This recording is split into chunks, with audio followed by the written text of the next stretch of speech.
నమస్తే, నేను మీ శ్రీనివాస్.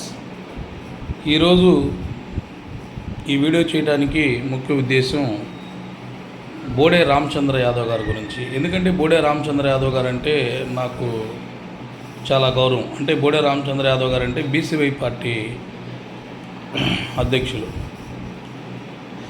ఎందుకు నేను బోడే రామచంద్ర యాదవ్ గారి గురించి మాట్లాడుతున్నానంటే, ఆయన అంటే నాకు ఎందుకు గౌరవం అన్నానంటే, బలహీన వర్గాల నుంచి వచ్చిన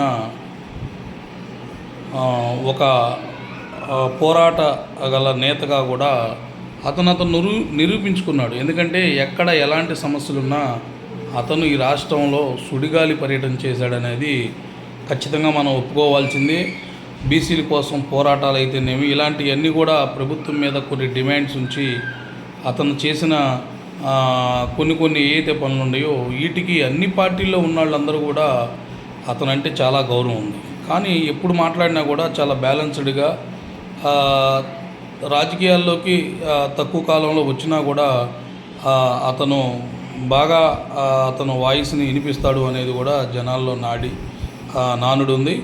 అలాగే నేను ఆ వీడియో ఎందుకు చేస్తున్నానంటే, ప్రకాశం జిల్లా నాగులపులపాడు మండలం ఈదిమూడి గ్రామంలో జరిగిన ఒక నెల రోజులు సంఘటన ఏదైతే కమ్మ వర్గం యాదవ్ సామాజిక వర్గం మధ్యన జరిగిన ఆ గొడవ ఏదైతే ఉందో, ఆ గొడవ సందర్భంగా అక్కడ ఉన్న యాదవ్ సామాజిక వర్గానికి చెందిన వాళ్ళని పరామర్శించే క్రమంలో చంద్రబాబు గారిని, లోకేష్ గారిని విమర్శిస్తూ పవన్ కళ్యాణ్ గారిని ప్యాకేజీ తీసుకుంటున్నాడు అనే ఏదైతే చేశారో ఆ వ్యాఖ్యలను మాత్రం కరెక్ట్ కాదనిపించి నేను ఈ వీడియో చేస్తున్నాను. ఎందుకంటే పవన్ కళ్యాణ్ గారు ప్యాకేజీ తీసుకోవాలి అంటే చాలామంది కూడా అతని మీద చాలా కుట్రలు పొందారు. 2019లో కూడా ఇలాగే ప్యాకేజీ తీసుకొని డైరెక్ట్గా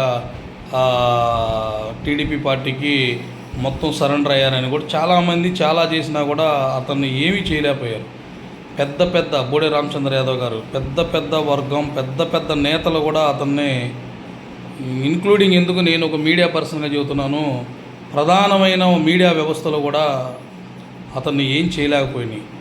ఎందుకు ఏం చేయలేకపోయినాయి అనేది కూడా నీకు తెలుసు. అతను ఎలాంటి గట్స్ గల అతను, అందుకంటే నీతి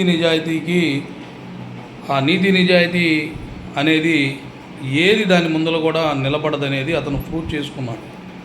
సరే, మీరు ఏదైతే ప్యాకేజీ తీసుకున్నారన్న మాటలు మీరు అన్నారో దానికి కొన్ని నేను చూతాను. ప్యాకేజీ తీసుకొని పరిపాలన, మీకు తెలుసు కదా, పంచాయతీరాజ్ అంటేనే అన్ని శాఖల్లో కల్లా పెద్ద శాఖ. అలాంటి శాఖే భారతదేశంలో నాకు తెలిసి ఇప్పుడు దాకా మనకి స్వతంత్రం వచ్చిన కాడి నుంచి కూడా పంచాయతీరాజులో ఇలాంటి మార్పులు ఎవరు తీసుకురాలి. మీరు ఒకసారి నేను చెప్పే ఈ మాటల్ని మీరు క్రాస్ చెక్ చేసుకోవాల్సిందిగా కోరుకుంటున్నా. ఎందుకంటే పంచాయతీరాజులో ఇప్పుడు దాకా ఈ భారతదేశంలో ఎవరు చేసిన పంచాయతీరాజులో ఇలాంటి మార్పులు తీసుకురాలేదు. 27వ నెంబర్లో ఉన్న పంచాయతీరాజ్ శాఖని నెంబర్ 1 స్థానానికి తీసుకొచ్చాడు. చాలామందికి ప్రమోషన్ లేకుండా ఎన్నో ఏళ్ళుగా కొట్టుమిట్లాడుతున్న వాళ్ళందరూ కూడా ప్రమోషన్ కల్పించాడు. ఎక్కడ కూడా అవినీతి లేకుండా స్వర్ణ పంచాయతీ అనే ఒక తీసుకొచ్చి దాంట్లో ఎక్కడ కూడా కరప్షన్ అనేది లేకపోతే ఆ పంచాయతీరాజులో ఒక ఆఫీసర్ని ట్రాన్స్ఫర్ చేసినా ఇంకొకటి చేసినా ఎక్కడ కూడా అవినీతికి తావు లేకుండా అతను శాఖకి న్యాయం చేశాడని మీకు ఇంటెలిజెన్స్ కూడా స్టేట్లో మీకు ఇంటెలిజెన్స్ పార్టీ పరంగా ఉండిద్ది అనుకుంటే మీరు సెంట్రల్ ఇంటెలిజెన్స్ కూడా తీసుకోవచ్చు ఆ శాఖ గురించి. పవన్ అనే వ్యక్తి నాకు తెలిసి అతను ఏదన్నా మీరన్నారు చూసారా, ప్యాకేజీ తీసుకోవాలని వస్తే పవన్ కళ్యాణ్ గారిని కొనే ధైర్యం నాకు తెలిసి మనుషు రూపంగా ఎవరికి లేదు, ఆ దేవుడితో తప్పితే. పవన్ కళ్యాణ్ గారు ప్యాకేజీ తీసుకుంటాం అనేది ఇది ఒక అసలు అంటారు చూడండి, సామెతలు చెబుతారు చూడండి, దెయ్యాలు వేదాలు వల్లించినట్టుగా అలా ఉండింది సార్. పవన్ కళ్యాణ్ ఎంతోమంది బ్యాట్ చేయాలనుకున్నారు. వేరే ఏమైనా ఉంటే చెప్పండి మీరు. పవన్ కళ్యాణ్ గారిని ఇంకా వేరే విధంగా మీరు ఏదైనా విమర్శించాలనుకుంటే విమర్శించుకోండి, కానీ ప్యాకేజీ ఇలాంటివన్నీ కూడా అందరు చేసి ఓడిపోయారు. దయచేసి మీ గౌరవాన్ని పోగొట్టుకోవద్దు అని నేను ఒక జర్నలిస్ట్గా నేను కోరుకుంటున్నాను. ఎందుకంటే ప్యాకేజీ తీసుకునే కర్మ అతనికి లేదు. ప్యాకేజీ తీసుకున్నవాడైతే ఇవాళ పంచాయతీరాజ్ వ్యవస్థని దేశంలోనే ప్రప్రదంగా నిలపాల్సిన అవసరం కూడా అతనికి లేదు. ప్యాకేజీ తీసుకోవాల్సిన అవసరం అంతకంటే లేదు.